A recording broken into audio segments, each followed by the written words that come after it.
In today's episode of the Pathfind Presents podcast, I got a very interesting guest here with me today. I'm with Ned Turner, and he's heading over from the folks over at 10Speed. And with them, and then the website shows that you can skip the trial and error phase of organic growth because it helps you to optimize your content to, drive SaaS marketers growth, right? To bring MRR to those companies and let SEO help them to build up momentum. So, Nate, welcome to the show. Thanks a lot. I'm excited to be here today. Sure. Yeah. So maybe tell people a little bit about 10Speed. What is it all about in your own words?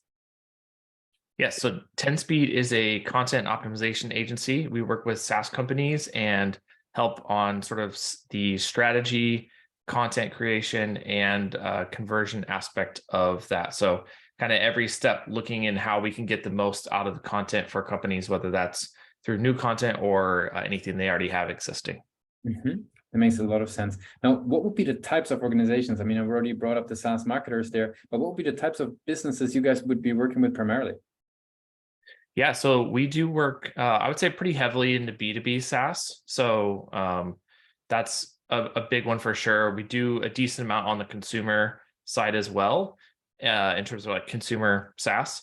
And then in terms of stage, I would say we're probably a little heavier weighted to like early stage seed Series A, and then maybe 40% or so is later stage growth, kind of Series B, Series C type of companies. So a little bit, all over the board. We don't necessarily try to limit into like an extremely specific, type or revenue range or something like that, but really just want to make sure there's a good fit. So that's kind of how the distribution of clients are for us.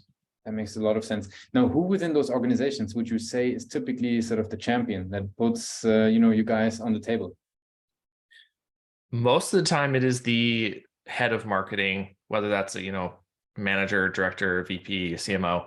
But I would say that's the most common. And then there's some cases where you have kind of a more senior content marketer who will bring us in. And then in some cases, it's a bit of like a demand gen acquisition growth type of role. So a little bit, it varies a little bit, but typically all certainly within the marketing department. And then that's kind of how it breaks down for us. Mm-hmm. Very cool. Now, what would you say? How do these guys learn about 10Speed? Yeah, we have a pretty good amount of inbound. So we have our own podcast called The Content That Grows. And then we do a good amount of posting and engagement on LinkedIn. We have, obviously our own blog content as well. And so there's a number of things that we do for our own marketing that really kind of builds towards that, building kind of the inbound engine for us. And so that's been growing over time. And then we also just have built up, good referral partnerships, and, having contacts, and then just also have current clients, past clients, all kinds of folks that will refer us to people as well. So those are typically the biggest buckets for us, are sort of the inbound from our marketing and then referrals as well. Mm-hmm. Makes a lot of sense. Now, how do you think about the website then? When you're saying, inbound plays a large role, what's your take on the website? What role does it play in their buyer's journey? Yeah, I think it's been interesting. Like I have a lot of experience in-house SaaS. And so obviously that's kind of one aspect of that, and especially in like a product like growth type of use case. But for the agency, I think it definitely is a bit different. So that's been a bit of a learning curve and kind of understanding the nuances there, because you don't necessarily have a bunch of feature pages and product tour and a lot of like visuals to show necessarily, like a SaaS product does. But I think the biggest thing is that there are still a lot of similarities in the buyer journey to SaaS, in that a lot of that research and decision making happens ahead of time before they ever even reach out and engage. And so I think the biggest things are just being clear about what we do, and trying to give some insights into our approach and why it's different than anyone else out there. So obviously there's a ton of agencies out there that offer some sort of SEO and or content services. But I would say, where we're positioned, there's probably, 5 to 8 companies that kind of are at the same level and doing the same type of work as us. And so, but for most people visiting, they don't necessarily know that offhand. And so really is quite a bit around the differentiation. And so our content in the blog, I think, and the podcast are both really good ways to really allow people to see how we think about things, how we approach things, that isn't just trying to like read line by line through a website. What would you consider sort of, because a lot of folks that we have on the show, they sort of, they see some strength in the website, but they also see some room for improvement where, what would you say is a major strength of the page versus some, room for further improvement and development?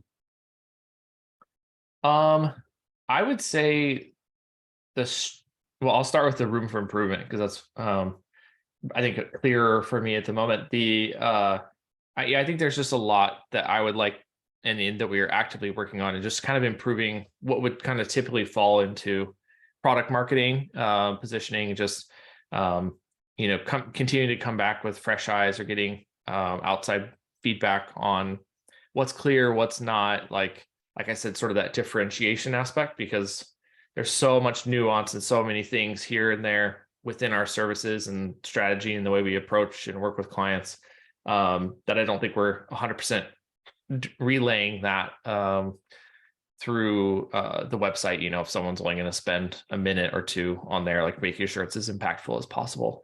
And I think the strength is for anyone that does, start to click around and explore a little bit, I do think that it's quite robust in terms of, like I said, some of the blog content, the podcasts. We also publish links in to past newsletter issues that we've sent out. So there's quite a bit there that I think, versus some others that, sort of that classic agency concept that they don't work on their own website or their own marketing because they're too busy doing it for others. I think we have done a good job of really focusing there, and therefore I think that is a strength, and that it's not just 1 or 2 page website and contact us. Like there's quite a bit of detail and information there. Super interesting. I'd love to switch gears a little bit. Actually, we talked about what you guys are doing. We talked about the journey that they're going through in order to get started with you guys. I want to talk about yourself and your day-to-day work a little bit. Can you give us sort of an insight? What's a typical day of Nathan looking like? Yeah. So for me, I kind of occupy a lot of the non-client facing work. So I still do a little bit here and there in terms of client strategy, but primarily my co-founder is leading kind of strategy and services, client success, like that kind of that side of the business, and then I really run marketing, sales, operations, finance, HR, kind of the everything else to kind of run and grow the business. So with that, that's a lot of hats that I still wear, and so day to day is quite different, from reviewing contracts to the invoicing to reviewing content that we're creating to recording podcast episodes and all of that. So so day to day there's not a whole lot of consistency, though I do try to kind of break up and have some block time in the mornings that really kind of do more focused work, because getting booked in meetings and sales calls and all kinds of stuff just kind of makes your day a bit hectic. So try to have some focus time in the mornings as well. Very good. Now, as we're slowly moving towards the end of the episode, I would have some rapid fire questions. Are you ready for those? Yes, let's do it. What is the last book that you read? I just reread The Business of Expertise by David C. Baker. Mm-hmm. What's one single thing that your company is focused on the most at the moment? That's a good question. The most, I would say across the entire company, probably just operational efficiency. I think we made some changes towards the end of last year that were all very positive in terms of how to add more value for clients and really kind of improve our services. And so now we're kind of into that phase of we made these changes and now let's keep getting more efficient in terms of how we work around that and do that work. If there would be no boundaries in technology, what would be the one single thing that you would fix for your role in your company? You have a magic wand, basically.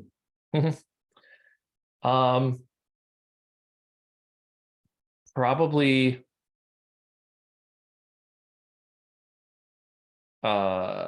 like foolproof automation. I think what I would say. There's a lot of things that we have automated, just processes and whatnot, but as you can imagine, there's always some sort of a little bit of a nuance here, or it doesn't quite apply to a certain client or whatever, and it just always kind of throws off being able to fully automate something. So that would probably be my magic wand. Very cool. Then I would say, if you could snap your fingers, what would be one thing, like a repetitive task, that you would happily give away from your plate?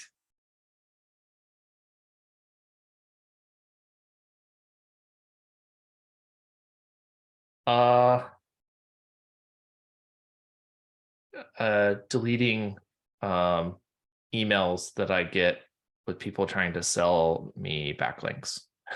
Nice. Very good. And for the very last question, I would love to, go back in time a little bit. Let's go back to the days of Greenville University, right? You're heading out of formal education at this point for undergrad, and you're heading into the world of business and marketing and growth. What's the one advice you would give yourself for your journey? I would say, I think I would probably just say it's a long process, and like be patient. I mean, I think that was whatever that'd be 15, 16 years ago for me, and I have a lot of time ahead of me still to work and do different things and try things and make an impact. So I think I certainly came out feeling a very high sense of urgency, and I think that would be my advice, is that there's a lot of time, and it's a long journey, and be patient. Very, very good, Nate. I really appreciate you took the time with us today to be a guest on Pathfind Presents. I want to give you the very last word. If somebody would be forgetting all that we discussed about 10-speed, what's the one single thing that people should remember? That your entire content marketing strategy doesn't have to be based on creating new content constantly, and there's a lot you can do with your existing content to get the most out of it. Thanks a lot for being a guest on Pathfind Presents. Yeah, thank you.